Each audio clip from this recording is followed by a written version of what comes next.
Magandang umaga mga kapuso, andito pa rin po ako sa Pantabangan dito sa Nueva Ecija, dito sa Intang Lake. At mga kapuso, kung makikita nyo sa aking paanan, ito ang isa sa pinakamalalim na parte ng Intang Lake. At makikita nyo ay bitak-bitak na nga dahil po yan sa low tide at matinding init. At habang naglalakad ako kanina dito sa aking kinakatayan, may nakita ko akong isang senyales ng epekto ng El Nino para sa Intang Lake at para sa mga taga Nueva Ecija.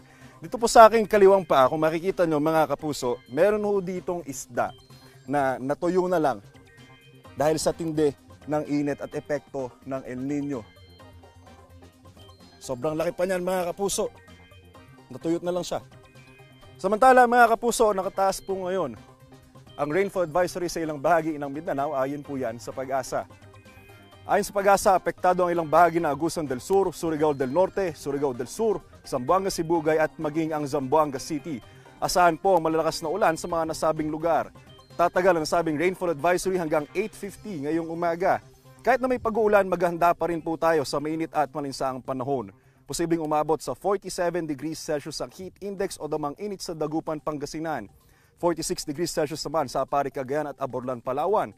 45 degrees Celsius naman sa Bacnotan, La Union, Subic, Zambales, Sangli Point, Cavite, Coron, Palawan at San Jose Occidental, Mindoro. 44 degrees Celsius sa Laoag, Ilocos Norte, Tuguegarao, Cagayan, Puerto Princesa, Palawan at sa Legazpi, Albay.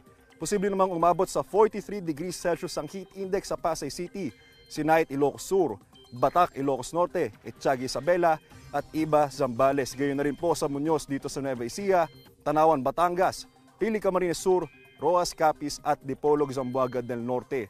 Habang 42 degrees Celsius sa Quezon City, Tayabas at Alabat sa Quezon, Vera, Catanduanes, Iloilo City, Dumangas, Iloilo, La Carlota, Negros Occidental, Malaybalay, Bukidnon, Cotabato City, General Santos City at sa Butuan, Agusan del Norte. Para lang mga kapuso, ugaliin po nating uminom ng maraming tubig at umiwas po sa matinding init ng araw. Ako po si Anjo Pertiera.